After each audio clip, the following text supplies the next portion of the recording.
My name's Angie Gonzales. I'm a healthcare facilitator. The background is nursing, and I'm still at Surrey Place, community network of specialized care. And I'm really happy to introduce Victoria as well. Hi, everybody. I'm Victoria. I'm a University of Toronto nursing student. I'm in my final year. Just have a few more months left, so pulling through. I'm placed right now for my community placement at Surrey Place with Angie. So I'm very excited to be here. Great. So yes, I am very happy that we're talking about the H.E.L.P framework and in the context of pain and distress. And I'm really happy that Victoria has joined me with her brilliance and she's going to be going through some of this with us today as well. So we're talking about the H.E.L.P framework and how that applies with pain and distress. And we're looking at implementing tools and resources to gather the information that we need in order to support healthcare assessments to be able to address pain, the causes of pain. And we're also, we're going to be using a case scenario to implement guidelines and tools. And I believe I should have passed it over to Victoria. That's okay. There we go.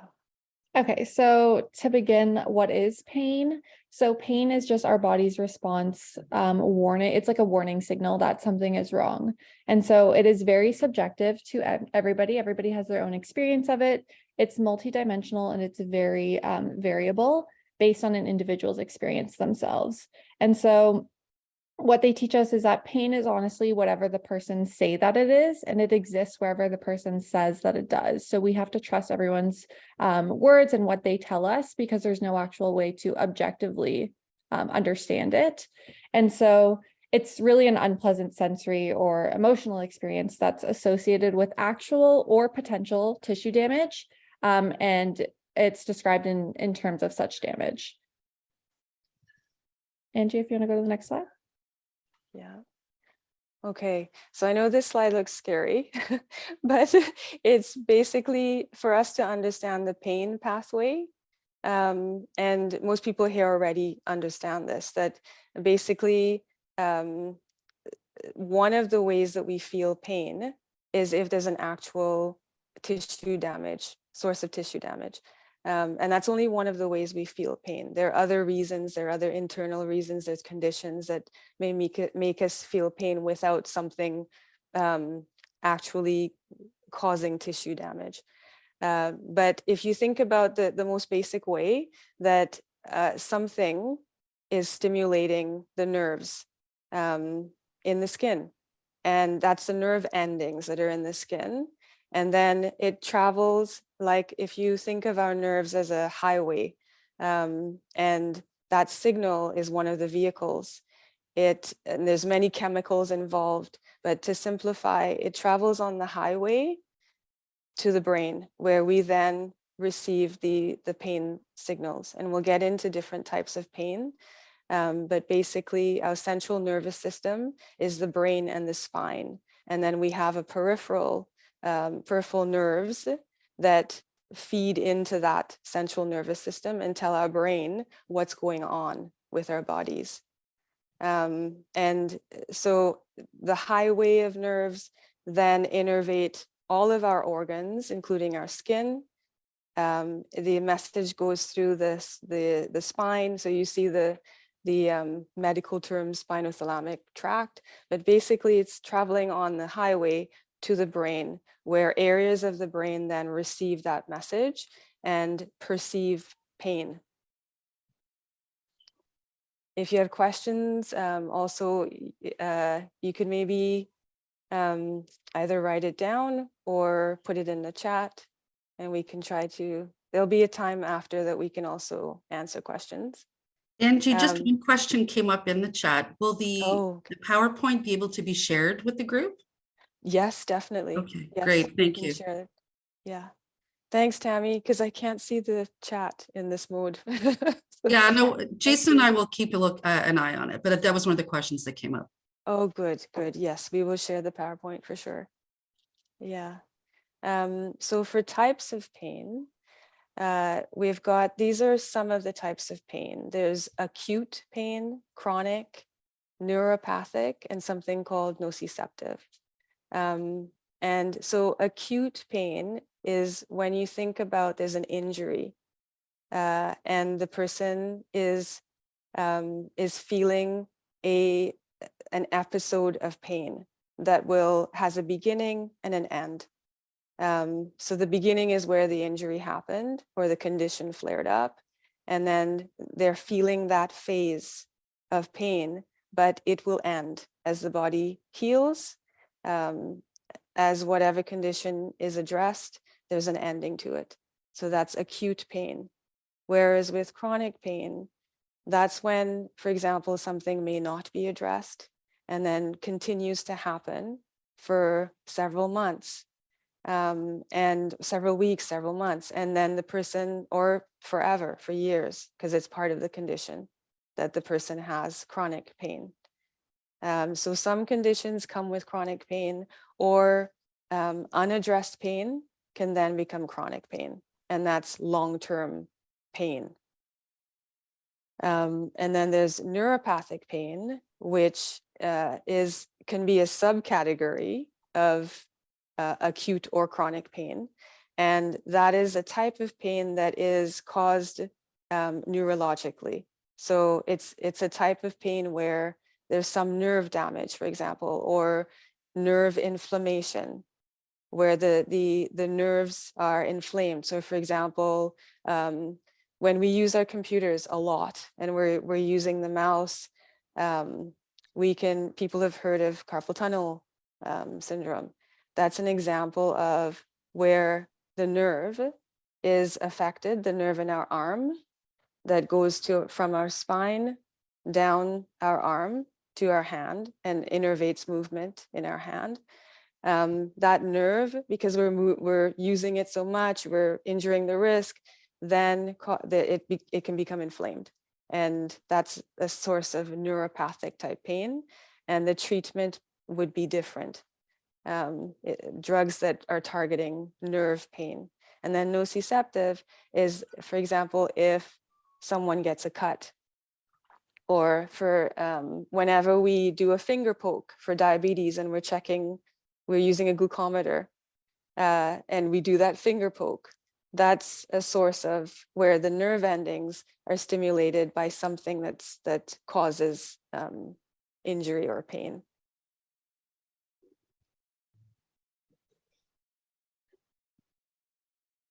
Okay.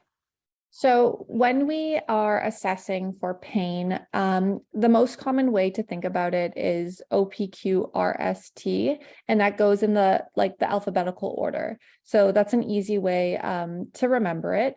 And so this is when we're trying to inquire about the pain and trying to find out more details about it. So O is the onset. So where did it originate from? So the onset of pain can provide important clues about its origin. So when did it start? Did the pain come gradually or did it come suddenly? Things like this. Then you're going to go to P, which is provoke. So what makes the pain worse? What makes it better? And so this could include things like resting, maybe changing your position, medication, but essentially it's what is provoking the pain. Then the quality. And so you're asking the individual to describe the pain in their own words. And so some things that they may describe it as is like sharp pain or dull pain. Is it constant? Is it coming and is it going? This is the quality of the pain that they are experiencing. Then the R is radiation. So is it radiating to somewhere else in the body, or does the pain spread to other regions of your body? It could be it could start from somewhere, for example, the hand, and then sometimes maybe it might radiate up the arm. Then there's S, which is severity. So how severe is the pain? And so typically we would ask for a verbal pain scale. Usually things would be like the most common one is asking an individual on a scale of 1 to 10, 1 or 0 being nothing and 10 being the most pain. Where would you rate your pain? So that's the most typical that we will find with severity. But as we present, you'll see later on in the presentation, individuals with IDD are not always verbal. And so we need to find other ways of finding out that information. And then T is timing. So how long has the pain lasted for? Is it getting better? Is it getting worse over time? This is trying to quantify the pain in terms of how long. And so when we think about the pain context with individuals with IDD, there are in individuals with IDD, health problems are 2.5 times higher than the neurotypical population. They have multiple complex medical conditions that can co-occur with these communication difficulties. And so health conditions may necessitate painful medical procedures. And so there's we really need to overcome these communication differences in terms of what I was saying about people being verbal or nonverbal. And so we can provide more timely and effective pain treatment to these individuals. And so when it comes to individuals with IDD, little is known about the pain behavior. And so we're trying to implement all these different tools and different strategies to better understand it and to be able to better address their issues. And this is probably a visual that you've seen a lot of. It's been promoted a lot by H.E.L.P, Healthcare Access, Research and Developmental Disabilities. And I think I love this visual because it helps us to understand that everyone is experiencing possibly complexity in terms of the high prevalence of healthcare issues like epilepsy, possibly not having easy access to appropriate vision care by the time someone becomes an adult with intellectual and developmental disabilities, and it may be difficult to tolerate a lot of these invasive tests that we do for preventative care for screening. If anyone's had their vision tested past 50, for example, and you need to have the screening for to see your retina, a baseline picture of your retina, or have the glaucoma test done. These are tests that are there, they can be unpleasant and difficult to tolerate. So people are coming with health complexities that are difficult to prevent and to screen based on barriers in accessing appropriate care. Tolerable care is what I'm starting to say now. So high issues of dental problems, high prevalence of cardiac because of being on also a high prevalence of psychotropic medications that may cause cardiac issues, respiratory. But what is circled here is pain. We're talking about pain today. And sometimes there are things that we don't think of. Things like scoliosis, where there's the slight curve of the spine. And you may notice that someone isn't tolerating sitting for very long. But people aren't able to vocalize that or verbalize that it's their spine, their back that's hurting. And there may be scoliosis that's causing pain. We think of the traditional things like dental, earaches, but we may not think of things like musculoskeletal, that's the MSK, where it's muscle related, it's skeleton related. And of course, constipation is a huge source of pain and discomfort.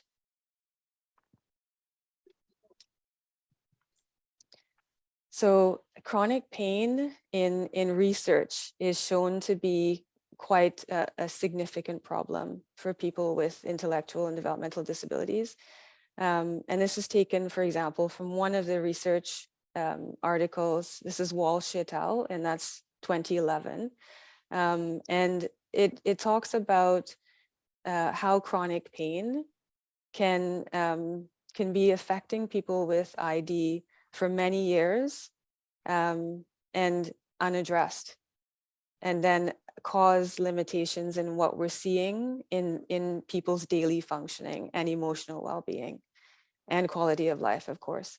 So there's an example, we'll do a case example later on, but you see where with the H.E.L.P model, that we're talking comprehensively about the physical health issues that cause pain, but also the lived experience, emotional experience, and how that affects mental health. That's the P in the H.E.L.P. So you'll see that. But think about the context being rooted in this, where people, there's a high prevalence of chronic pain that we're unaware of or not addressing, sorry. And also the frequency and severity of self-injury, of aggression, of stereotypy. Those are things that are highly correlated to pain. And that's seen in research. So we come with a trauma-informed lens when we're supporting people. And we thought it's important to talk about that we need to have that trauma-informed approach, which is active listening, explaining before doing, which healthcare people, and I'm guilty of that, we take for granted, and we go ahead and do, and we go ahead and touch because we think your hair, we're going to touch you if you're in a healthcare environment, but that's not the case. We should be asking before. So yes, this is just kind of being mindful that we need to be approaching things this way. And this is the DD Primary Care website that, to me, it's gold. It's got so many tools, it's got guidelines. So just wanted to show that visual of here's where we're getting a lot of our information from, including guidelines. So the guidelines are for pain and distress, for example. If you go to this website and you put in the word pain under the search tool, then pain and distress comes up, and it gives guidelines. And this is written for healthcare providers, but it's written for everyone because it gives us guidelines about what the healthcare people should be looking for, as well as links us to tools, which we'll get into. So here's the H.E.L.P model. The H.E.L.P model is based on that acronym, which I use in everything I do. And it's basically, we have to think about health, environment, lived experience, and psychiatric, and work systematically through these categories. It doesn't mean that we're only going to address health first and then go to the environment. It means that we're doing all at once, all together, and we're thinking of all.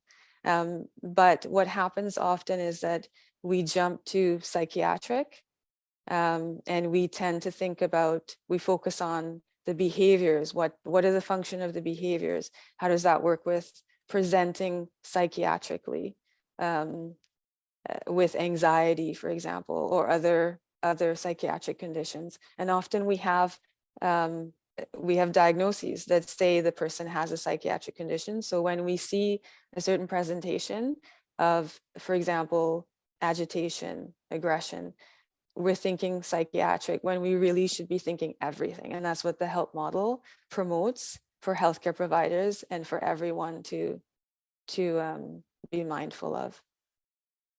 So to begin with H, which is the health piece, this is looking at like the physical health of individuals.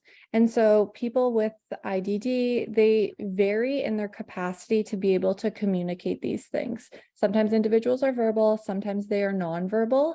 And so sometimes they may or may not be able to express their physical discomfort or the fact that they could be in pain. And so many medical conditions will present with individuals with IDD, but oftentimes we are just not aware of it because they're not able to verbally express it, which is what we would typically be used to or what we would typically expect.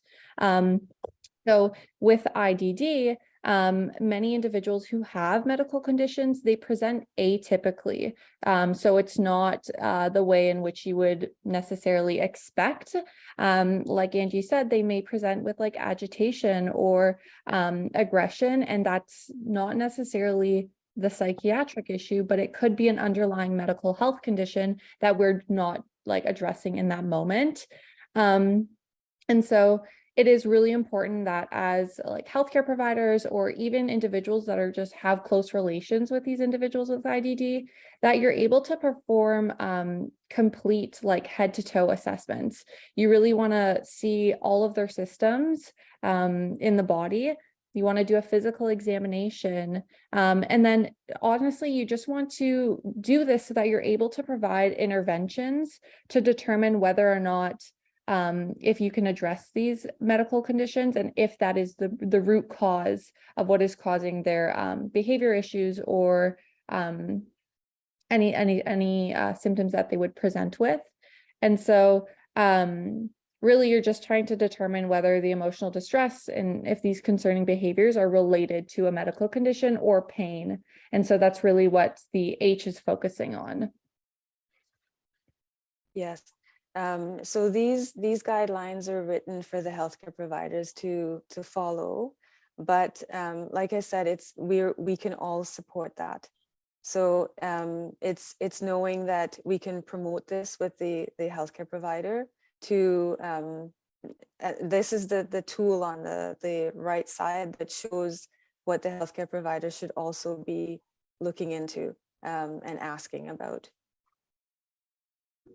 So we'll move on to the E.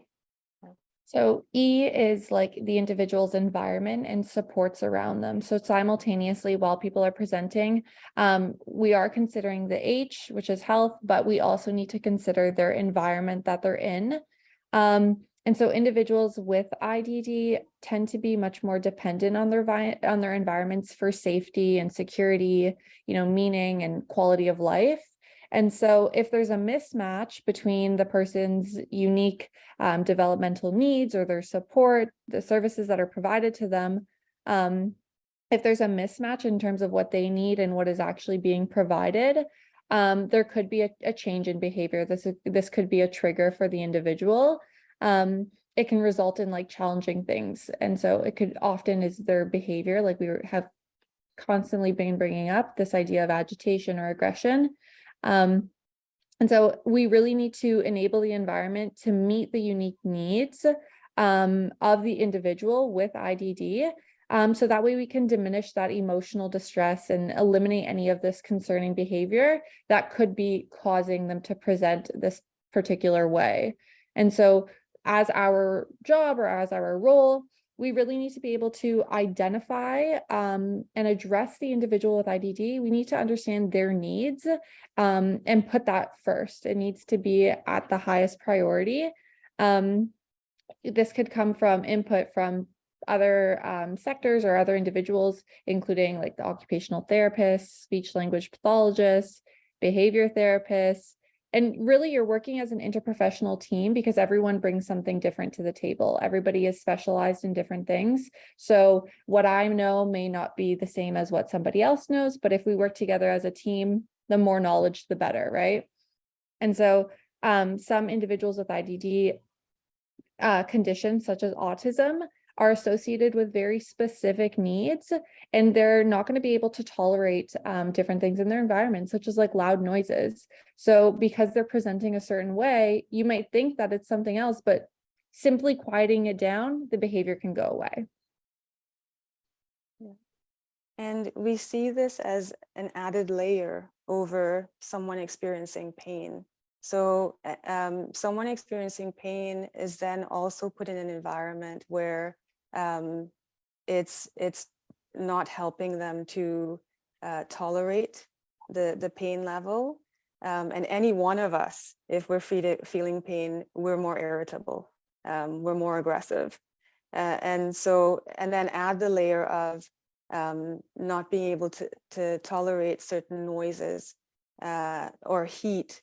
So for example, we've been into homes where, or hospital settings where the temperature or the lighting can be triggering, on top of also experiencing the pain. So it's thinking of how can we also adjust that environment to be able to, it's not just pain medications. It's also looking at the environment. How can we help the person feel more comfortable? And then next is the L. So the individual's lived experience. This is super, super, super important. Oftentimes individuals with IDD have very traumatic pasts. They've been through a lot. And so really as our approach to taking on their care, we need to be aware of that trauma-informed approach that Angie spoke about earlier. Understanding that they could have gone through things and understanding how they're still working through them. Just because it's in the past doesn't mean that it's completely gone now. It could be presenting and influencing their experiences today and what they're presenting with in front of you. So it's really just being cognitively aware of the things that they could have gone through and how you're able to adjust your approach when communicating them or interacting with them. You need to be able to identify their everyday stressors and just investigate what their lived experiences are, so that way you can adjust appropriately. You want to seek input, again, from that interprofessional team. You could speak to social workers or other trained professionals who might have more details about that individual's past that you don't want to keep asking, right? One thing that when I think about like providing an individual care, oftentimes it's unfortunate, but sometimes if the team is not communicating, the individual will go, the healthcare provider will go to the individual to seek the information, but it's really traumatizing even for them to keep talking about it over and over and over. So it's really our job to be able to find as much information from the interprofessional team as we can prior to interacting with them or even afterwards, just so that we're more aware of what they're going through and that we can adjust our approach to them. Yes, very key. And with lived experience, we also may not keep in mind that someone with IDD may have gone through a lot of testing through childhood and at a higher prevalence. So it can be very medically traumatizing. And having pain experienced in childhood as well, and then having being tested in ways that are very invasive. So that lived experience of in addressing the pain, we're walking a fine line as well of not pushing someone into hospitalization and saying we're going to comprehensively fix the medical by hospitalizing someone, because any one of us who has had a hospital stay, we don't want to stay there. You want to leave as soon as possible. But sometimes we have to walk a fine line of, if the person is already hospitalized, can we use that opportunity, but also look at informing the team there that it's medically traumatizing for the person to be there. How can we use an approach that will be mindful of that lived experience as well? So finally, then we go to the P, which is the psychiatric or the mental health concerns. When we think, prior to going straight to this, if we think about the health piece, their environment and their support and their lived experiences, and if you're able to address these concerns first, then usually these emotional and behavioral concerns that the individual is presenting with should go away, unless it's a psychiatric disorder. So you want to rule out everything else before immediately jumping to this psychiatric piece. You don't, like Angie said before, if an individual has a diagnosis, oftentimes we're just associating everything with that. We're providing an excuse for like their behaviors.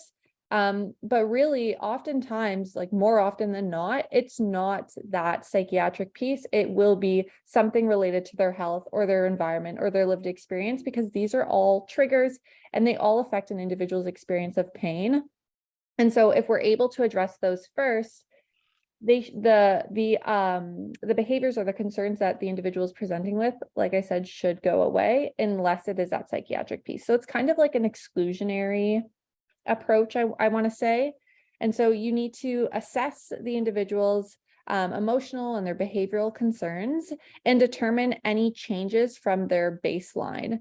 And so if these changes from baseline suggest a psychiatric disorder, we can provide diagnosis-specific interventions, such as medication or psychological therapies. We don't want to jump to that immediately. Oftentimes, healthcare providers or even individuals who are just providing care for the individual, whether it's family or whether it's support workers or anybody like that, they'll see something and think, oh, they need a medication to resolve that issue, or by providing a medication, their presentation will subside, like their behaviors, but typically that's not what it is.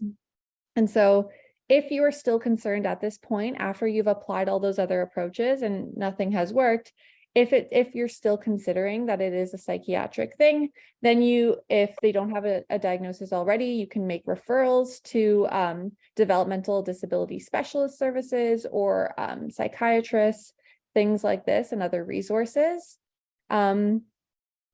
And so by using the H.E.L.P approach, you want to consider whether previous psychiatric diagnoses are still valid and if those treatments are still appropriate or not.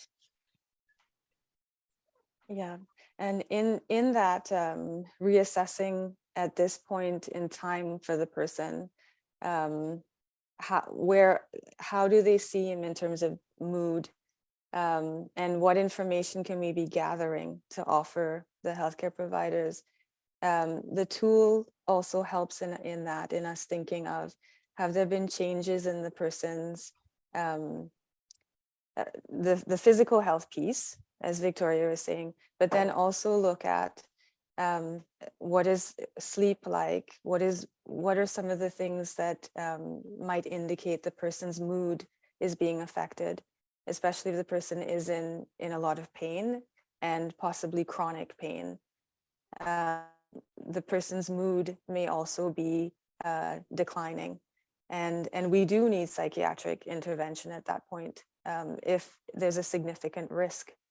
But for healthcare providers to understand the risk piece of it, and whether it's beneficial to add medication, psychiatric medication, or change psychiatric medication, understanding that comes from the people who are with the person, and being able to deliver that description if the person themselves is unwell and unable to deliver that information. So as Victoria is describing, it's in finding ways to gather that information, summarize it, and present it in a way that's helpful, and not be the person's voice, but their microphone. I've heard that said by self-advocates and by caregivers, that we are not the person's voice, we are just their microphone. And in order to be that, we need to gather the information as a team with the person, with their caregivers, and then summarize that nicely as a microphone to the healthcare providers.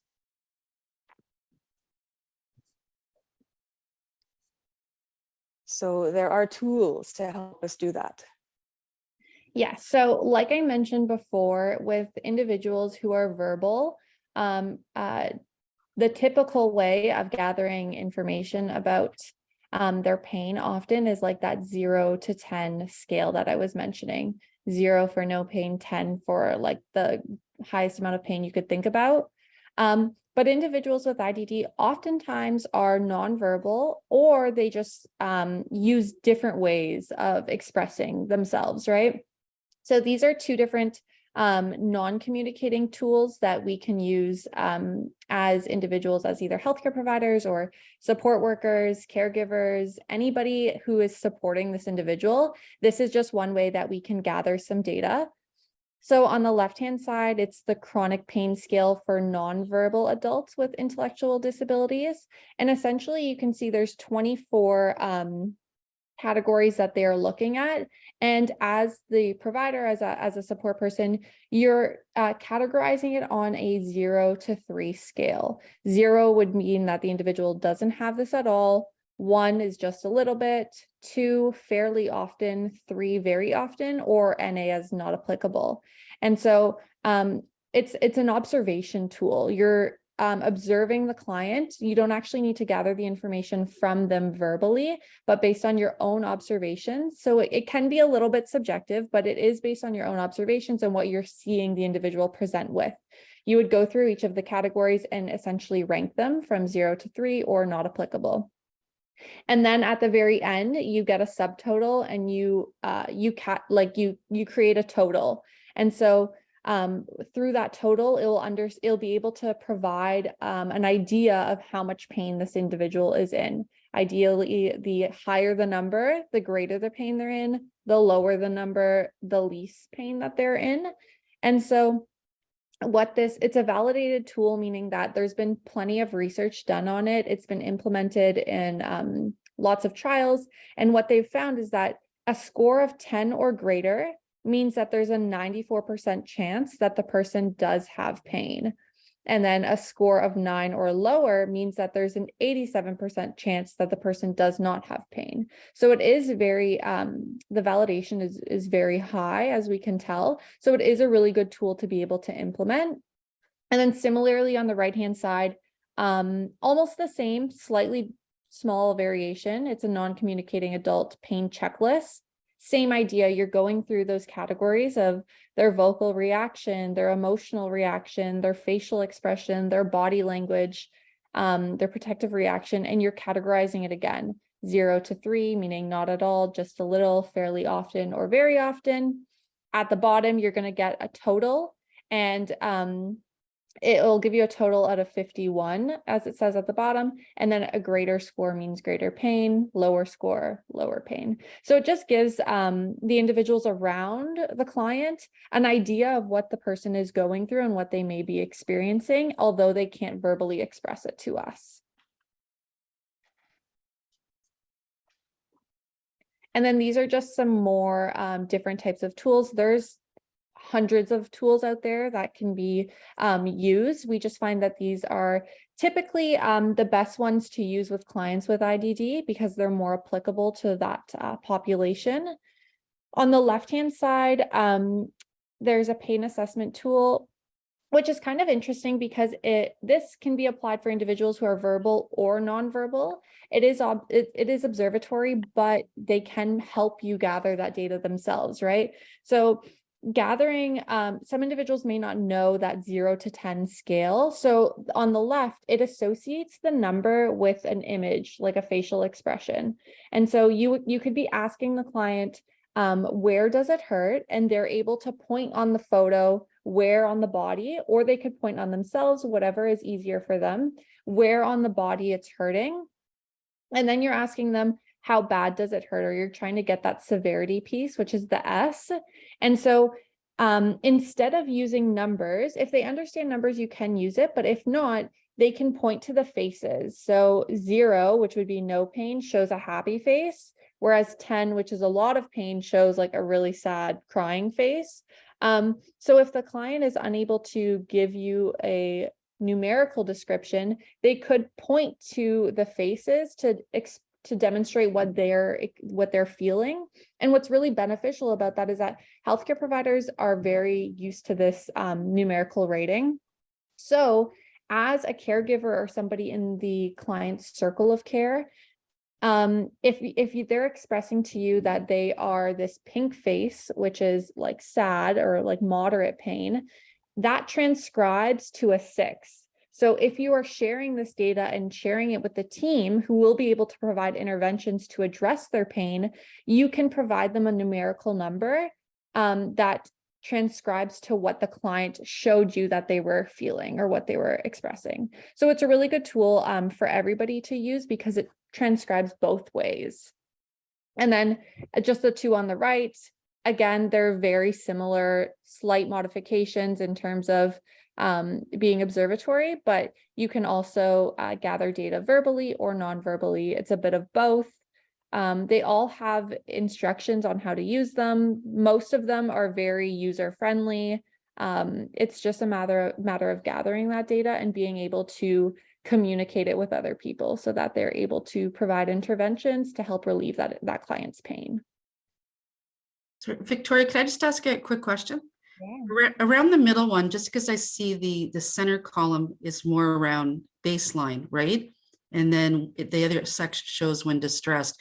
Would this be done ahead of time, like just maybe from families or even within a supportive living environment, just to kind of have that information? That way you could kind of compare it later. So not wait until someone's in pain, like doing it ahead of time? Yes, it would show a baseline. So that way, when you're gathering data later on, you're able to compare it. So by comparing it, you can understand if there's been a change. If there's been a change, then that is a signal, okay, this individual is in more distress or in more pain. Or if their baseline is high already, you can compare it to, are they experiencing less pain right now? Is it the same? And so it's really good because it provides that comparing piece, which we might not always have, but this tool does provide. That's a really good point. Yeah, very, very good point. Thanks, Tammy. And I love how Victoria explained that. It's beautiful. So for this slide, just wanted to show that there are tools that are written for direct support professionals, and I use it. I use these tools as well. So it's, as Victoria was saying earlier too, that we're all a team, and that's what the H.E.L.P model helps us to do. Is we bring, for each of those, the H.E.L.P, we all bring something, and we all need to find the tools to help us to bring that. And many of these tools are on this website, the nuts and bolts of healthcare. It was produced, again, it's linked back to H.E.L.P, Healthcare Access Research and Developmental Disabilities. And it's written for, in their plain language tools, as well as a link to the DD Primary Care website, where we have monitoring charts to be able to support gathering the information we need to then get the assessments. Because in assessments, healthcare providers base a lot of assessments on the story. What's the story? And from the story, then we get the tests. So we have to bring the story, and we have to bring an accurate story as much as possible, not just whoever is in the appointment, their view. So everyone helping to collect the data on monitoring charts, on these pain assessment tools, it's quite key. That's what will shape the trajectory of the assessment. And we're hoping that in future that we're able to use technology in ways that will help us be more accurate, and possibly things like smartphone apps that can help with, there's even an app that was talked about in one of the research studies, and there's a list of references at the end. But in one of these research studies, it talked about apps being developed, for example, the pitch of the person's vocalization, the changes in the pitch can then explain or describe the person's changes in comfort level. Pain related type vocal responses was what they were trying to achieve in this app. There was also another example of wearable shirts that were smart and were able to read vital signs. So to me, this was very exciting when I was reading that paper, that article, because that journal article, it spoke to, we need to have better assessment tools. And things like this, hopefully we can use in future. But we need to also be thinking about what do we have now for apps that we might be able to also innovatively use. So the purpose, why do we want to collect this pain data? Ultimately, by being able to collect this data as a support person, as a caregiver, family member, anybody who interacts with clients, you're able, by gathering this data, you're going to be able to transcribe it and provide that to healthcare providers who are going to be able to address the client's needs, whether it's the H piece, the E, the L, the P, whether it's any of those aspects, everybody from the interprofessional team has something that they're able to bring to the table and provide help and provide care and be able to minimize this client's pain and distress levels. But they can't do this unless they have the data, because they're not interacting with the client all the time. Typically, it's support workers, it's caregivers, family members, friends of this client that they're with them most often. So if they're able to gather this data and be able to collect it, then they're going to be able to tell us about the information in which we're going to be able to do something about it to help the client get better. And so often we think about pain medications. So if you can't use behavior approaches or different therapeutic approaches, medication does work. Oftentimes, a lot of people are prescribed medication, and it's for a reason. There's different types of medications that can be used for pain. Most common that people will be aware of, like over-the-counter pain medication, things like Tylenol, Advil, Voltaren. You don't need a prescription for these. You can go to the pharmacy and buy it. And then there's other medications that require prescriptions from a healthcare provider. These could be things like opioids, corticosteroids, antidepressants, anticonvulsants, things like this. But although their primary usage may not be pain, they have been found to also influence pain. So opioids, the purpose of them is to address pain. These are things like Percocets, Oxycontin, hydromorphone. I'm sure those names are ringing bells that people hear of. These are opioids that are the sole purpose of them is to address pain. Other medications like corticosteroids, like prednisone, antidepressants like duloxetine, gabapentin as an anticonvulsant, they also work to address that pain along with their primary purpose, but they also work to address that pain. So if individuals have particular diagnoses, it can be used to help address those presentations and the things that they may be experiencing, the symptoms of them, but also address that pain piece. So it's really important to understand that there are multiple types of medications that can be used to address pain, whether you need it from a prescriber or not. But there are ways that we can, in conjunction with like behavior therapies and non-pharmacological interventions, which I'll talk about next, they work together as a team. You can't just prescribe medication. It's about applying these different approaches together to achieve the best outcome. And so on the next slide, there's these non-pharmacological examples that anyone can apply, right? Things like heat and cold compresses, physical therapy, massages, music. Any of these have been found. There's multiple. There's other things like distraction techniques or things that just get the person, it gets the pain off their mind, and it could help to alleviate this pain that they're experiencing and help them get better and make their symptoms subside, or the way that they're presenting subside.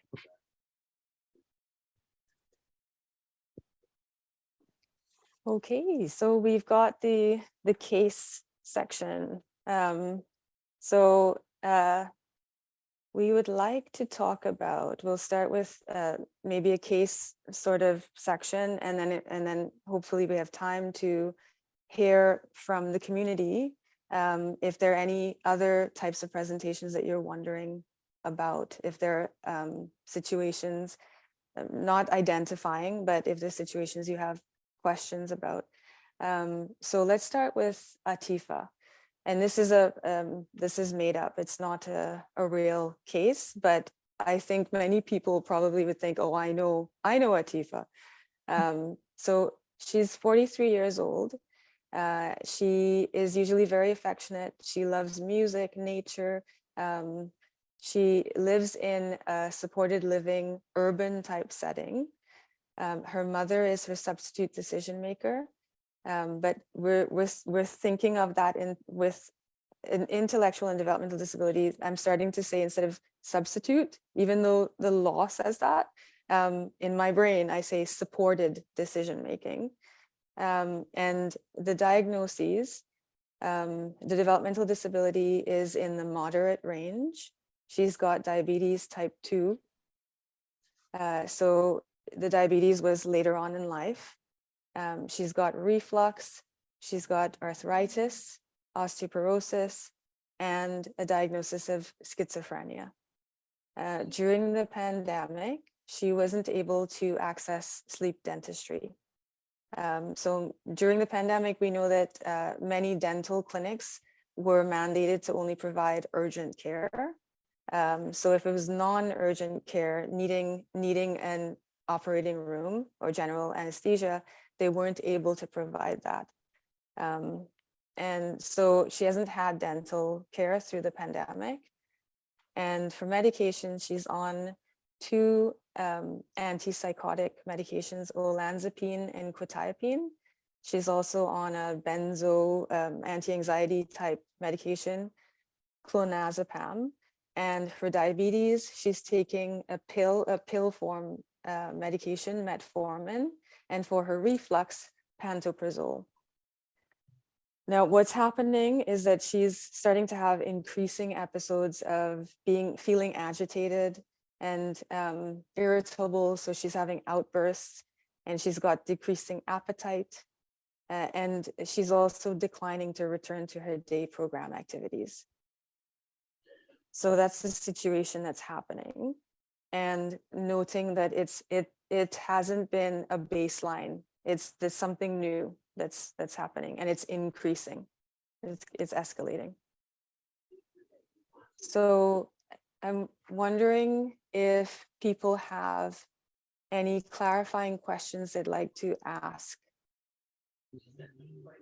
about the situation before jumping into sort of recommendations or strategies.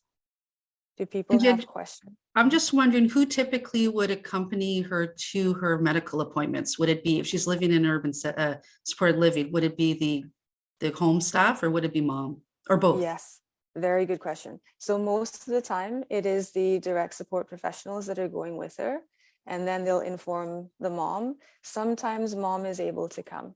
If it's a really difficult type of appointment where there might be some supported decision making needed, or a decision that maybe Atifa she may be able to agree to but not fully consent to, then mom goes. Good question. Any other questions that come to your mind that you want to know what's going on?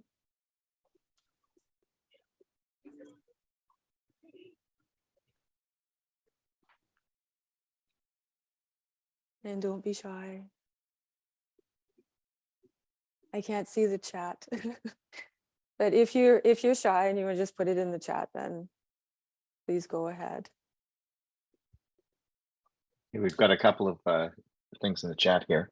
Okay. Has she experienced significant social loss throughout the pandemic? Yes, very good question. She has. Through the pandemic, she's been more sedentary because she wasn't able to, it was difficult to tolerate going to activities that she had access to before. Nature walks was one of the main things, but being able to do other activities was difficult. And the other question or the other comment was last med review. I love it. That's a great question. Thank you. So very good question. She has not had a really good medication review in probably 10 years. 3 years of the pandemic, having virtual appointments, but also before that, she came to that family physician with the olanzapine, the quetiapine, the clonazepam. The family physician, you know, is not a psychiatrist and accepted those medications, and is able to jump in more with the metformin and the other physical health medications. And the last comment was, is she expressing any current pain? That's it. That's the key question. That's the key. That's the question, is, have we asked her that? That's the key question. So she is not on any pain medications. She has multiple complex conditions, physical health conditions, and she is not on pain medications. So she has arthritis. And what happened there, we're not sure. Maybe she is given or was taking Tylenol, but it's not recognized here. And as she ages, she's 43.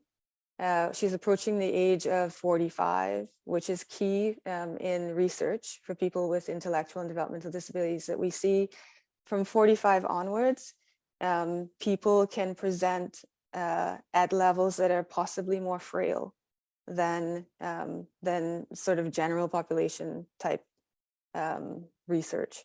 So she's 43, she's aging. She had arthritis. It could be something that is changing. So very good question. We should ask her. And how would we ask her? Because she's got DD in the moderate range. So the other question is, how does she communicate? How would she communicate pain? So that's the key question. Yes, thank you.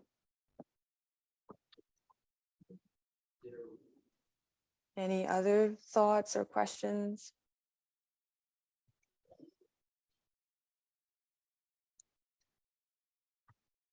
We might go back to thinking about what Victoria had described in for example, the slide where we saw OPQRST. So if we're asking her about the pain, and hopefully we're part of her circle of support where we know how she communicates, and how best to support, to be her microphone. And so it's thinking about OPQRST. Like, what might have been the onset of this? Because we'll need to describe this to the family physician. We'll need to be able to help her describe it. When was the onset? How would she describe the pain, the quality of the pain? Is it a pain that is moving? It's not just at one point, but that it moves. Is it radiating? What's the severity of the pain? At what time of day does she experience the pain? So I think it's really key to, when we share the slides, look at that OPQRST slide, because it helps us to support the person, to know. And I think for all of us, actually, if any of us, we're all going to experience pain at some point, think about how you are going to describe that pain to your healthcare provider in terms of OPQRST, because that's what will be most helpful to the healthcare provider to be able to then treat that pain.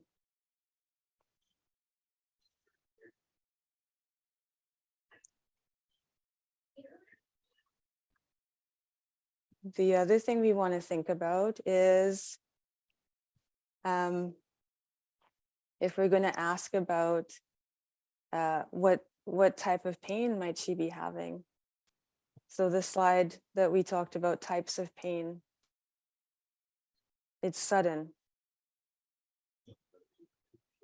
So in addition to her chronic pain, because 100% she has chronic pain. She's got reflux, which may not completely be addressed by pantoprazole, one medication. We don't know what her diet is like, because with arthritis, with reflux, with diabetes, we're all thinking diet here. So we might ask about what is her diet like? Is it supporting her? Is the environment in which she's in producing a diet that will be able to address her reflux, to help her with her diabetes and keep the diabetes stable? So another question is her diabetes stable?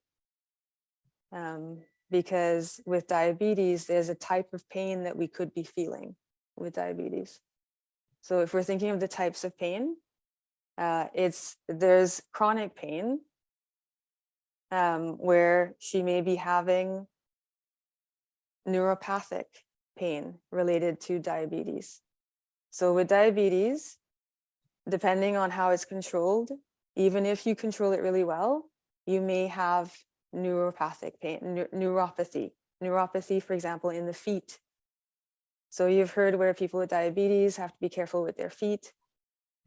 If there's injury to the feet, they may not be fully aware of it. So we're thinking about the types of pain she might be experiencing. And if you think about juggling balls, you're juggling the chronic pain ball, and you've gotten used to juggling that. And then comes along another ball that's an acute care pain ball that you have to then suddenly, like, all your balls fall, because you have to suddenly start juggling 4 balls instead of 3.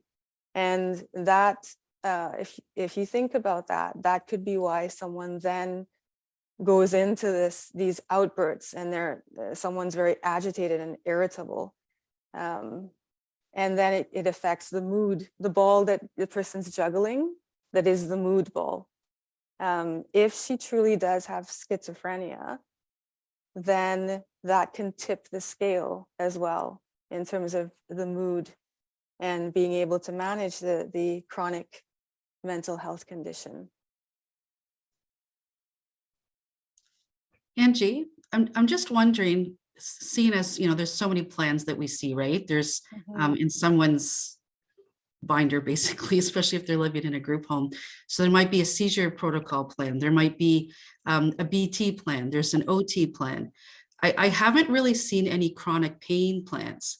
Is there a way to kind of add that in somehow? Like, and maybe I just haven't seen them, but I'm just thinking back to the slide where you had, the cold compress, hot.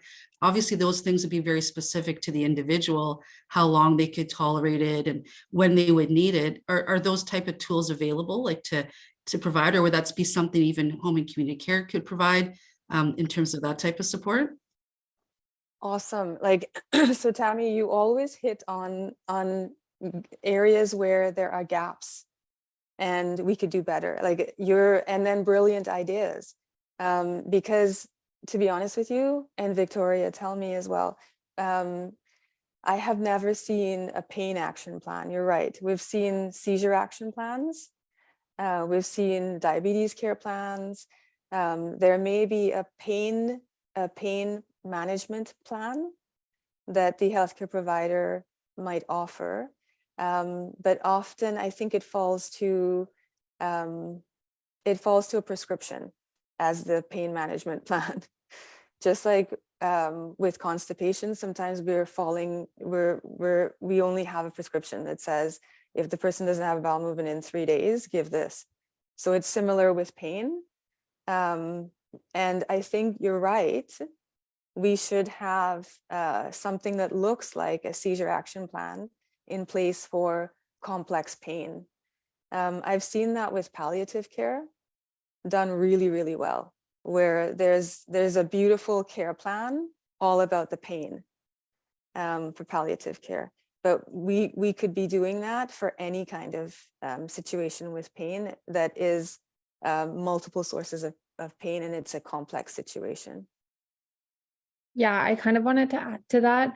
I haven't typically seen that very often. The only one place that comes to mind when I think about it is I was at Holland Bloorview, the kids rehabilitation hospital. So a lot of these clients are like, obviously they're children, but they're there for long periods of time. And so because they're in this, I was in the orthopedic rehab section, so they were there for longer periods of time in terms of like being able to learn how to walk and do like daily activities of living and things like that. And I know that pain was often a big source for them. So at that placement, they had very, very detailed care plans for every single child that really hit on every single aspect of their care, including pain. But I feel like it's only a long-term thing because I haven't actually seen this in hospital for like acute settings. I haven't really seen it very often, but I do agree that it should be addressed because we do fall on that prescription piece, or people will kind of like nonchalantly throw out the fact like, oh, you could listen, like, have you tried listening to music to distract yourself? Or like, have you tried putting on a cold compress? But it's not actually followed up or routinely like used. I think that they get to the point where the pain just gets so bad that all these other interventions have not been implemented. So they resort to the prescription or the medication right away. Yeah. And this is why this is a shared learning forum, because I'm learning, and I thank you, like Tammy, that was really key. I wrote that down. I'm going to draft something. I'm going to research it more as well. Thank you. Well, I was thinking too, like with palliative, and that's one of the trends, right? We've been having a lot of referrals for people with cancer and needing end of life plans. And often you're trying to modify things, right? And when you think of those medications that are really quite strong, in how to even manage that for families to know if someone needs it, how much they need, it's very complex and needs to be modified. So I was thinking more the chronic pain with the arthritis, osteoporosis, like we just focus often on the, the sensory diets and all those things, but the chronic pain really, that can be key in someone not wanting to get up because it's painful to get up in the morning. So yeah, thank you. And I think that the reason why, I mean, like, I'm not 100%, but I feel like the reason why this is a huge gap when it comes to chronic pain particularly is people are like, oh, they've been dealing it with all their life. Like, this is nothing new. So they don't prioritize that because this is something that the person has been experiencing for a very long time. So they're quote unquote dealing with it. Yeah. But then something tips the scale. And sometimes it is that we've been more sedentary through the pandemic, for example. And now we're asking people to do more, to get up and move more. And through those years, the people have experienced their conditions, their chronic conditions worsen. But then we're kind of forgetting that maybe their conditions have worsened. They were accessing virtual care. They weren't able to access in-person physical health assessments. I mean, I've met people where they were in congregate living settings and their annual physicals during those years were virtual. So they didn't actually get a physical, but the paperwork had to be done still. So the agencies they were doing their best to try to get the paperwork done, but they could not access in person.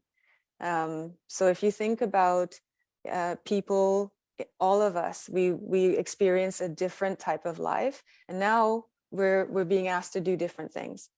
We're now getting back into traveling, into moving more. And she has a musculoskeletal condition, arthritis. So as Tammy said, getting up and returning to day program activities again, she may be in a different situation now.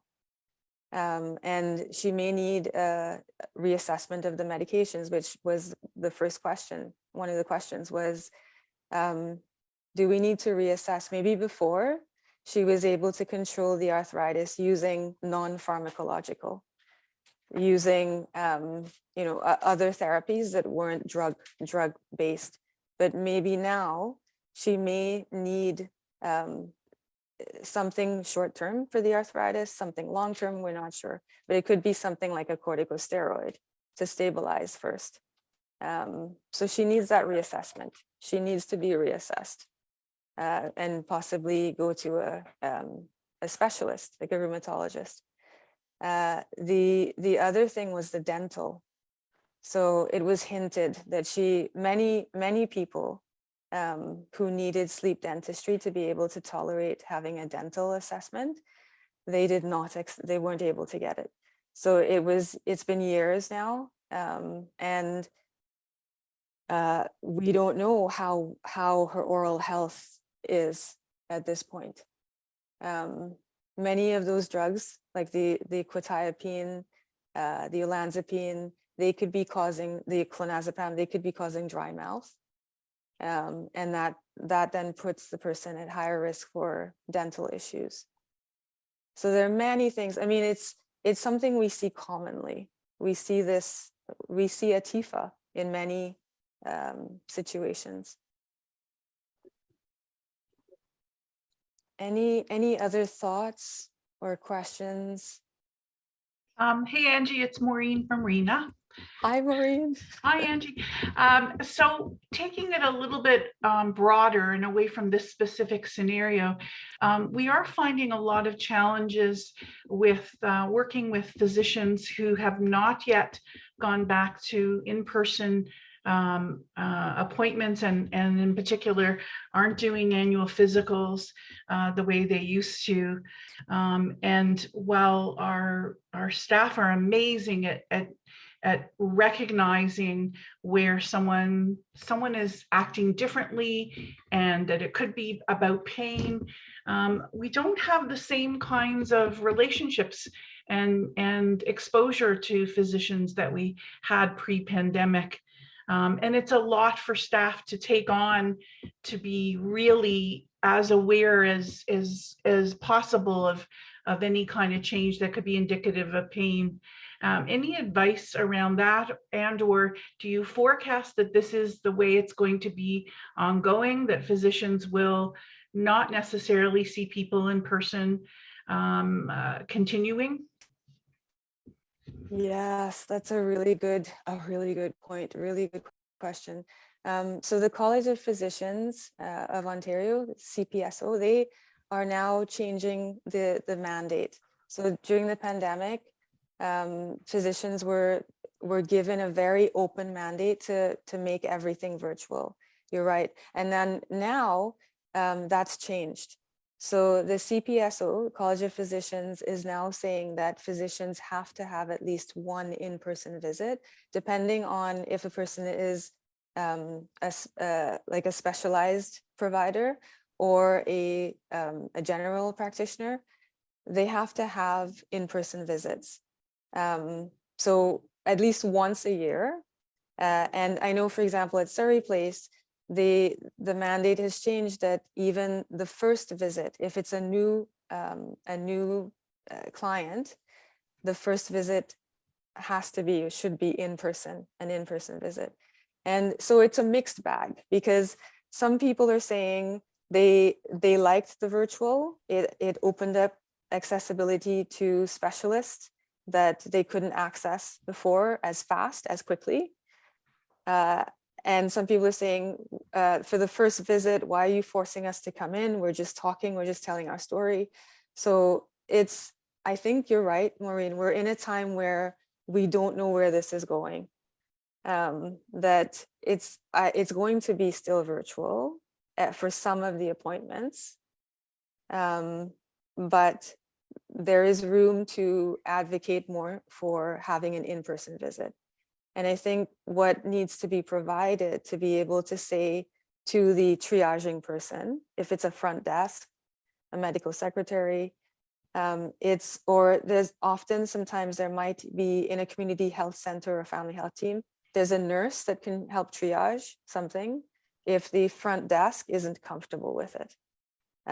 There's also ways to leave a message at front desk for the physician to say, you've booked a phone visit with me, but we need an in-person visit, and ask the front desk to pass on that message to the physician, so that it's not left to the protocols that the front desk have.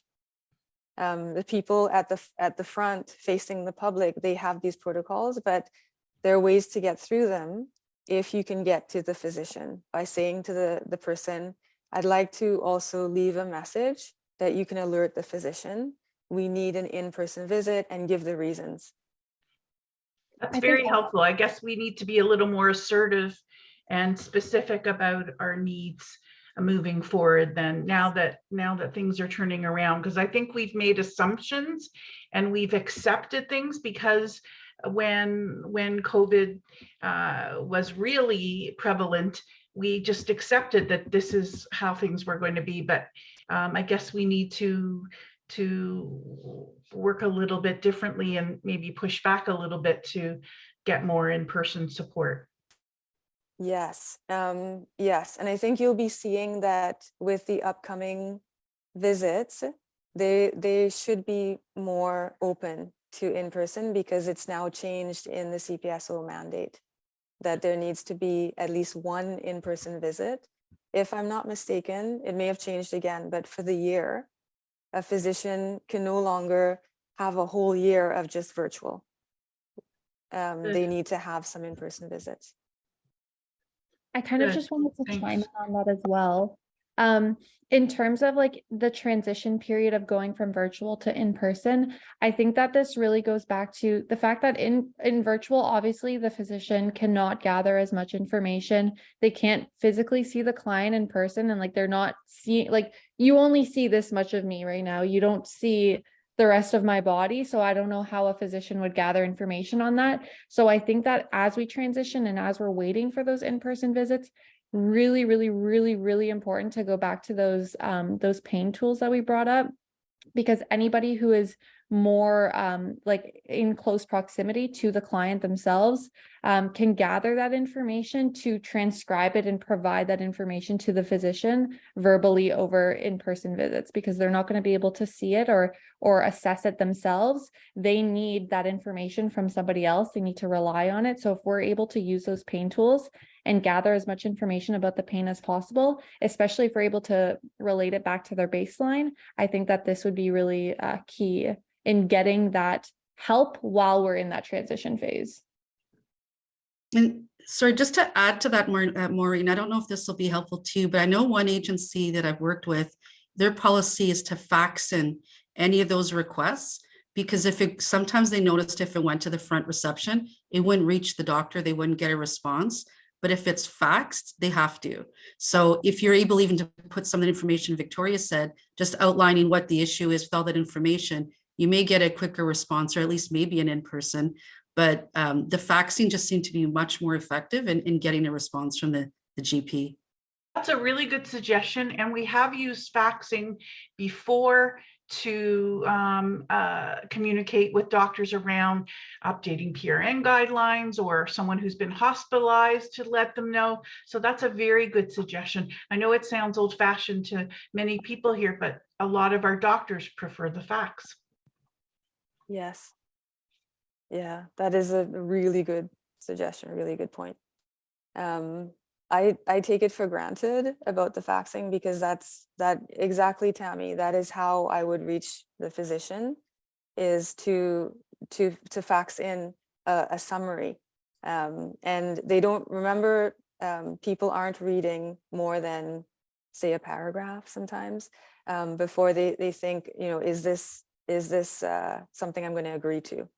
So usually in the, in that paragraph that I'm faxing to summarize what's going on and what we need, it's somewhere in there. I am identifying why this is important, why this might be more urgent. If it's not urgent, why is it important? And get that message through faxing. You're right, and then it has to be shown to the healthcare provider. It's not something that they may slap on the case file without showing it to the healthcare provider. If you're not getting a response, there might be a system in place where there's a pile of faxes that's on the person's desk, and that provider may not be in. Many family physicians are not in the clinic 24, like they're not in 9 to 5 every day, Monday to Friday.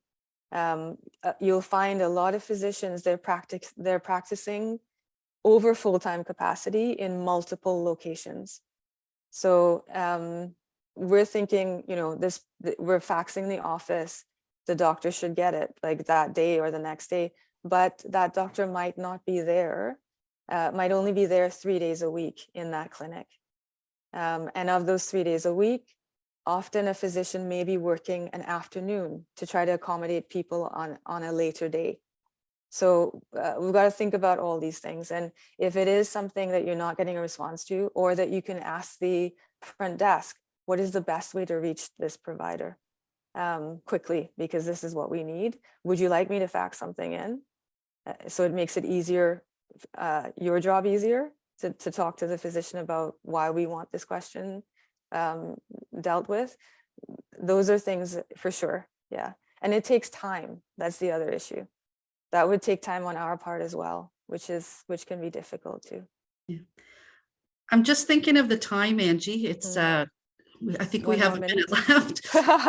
I know myself, I have a bunch of questions here that I had, but I know I'll see you again. But I just wanted to know, like, was there one last thing you want to kind of go over with the group? Or I know the PowerPoint was fantastic. There's lots of tools in there and links, far more than I was hoping. So this is great for me even to pass on to teams. I'm just looking in the chat if there was anything that had been left. I think there was just one question way back when was around, if I could see it. Would a degenerative disc disease be considered a neuropathic pain? Was one question that we hadn't answered. Oh, that's a really good point.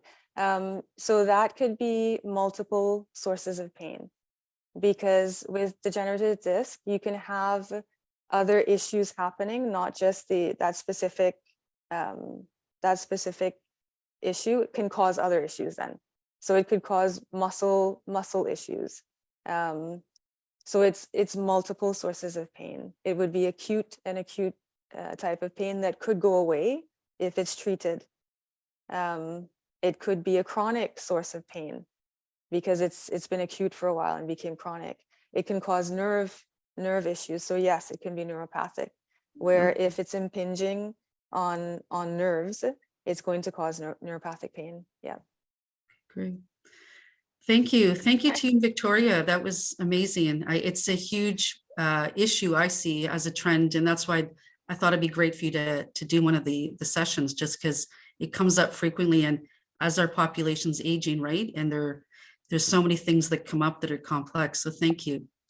Thank you for having us. Yeah. Thank you.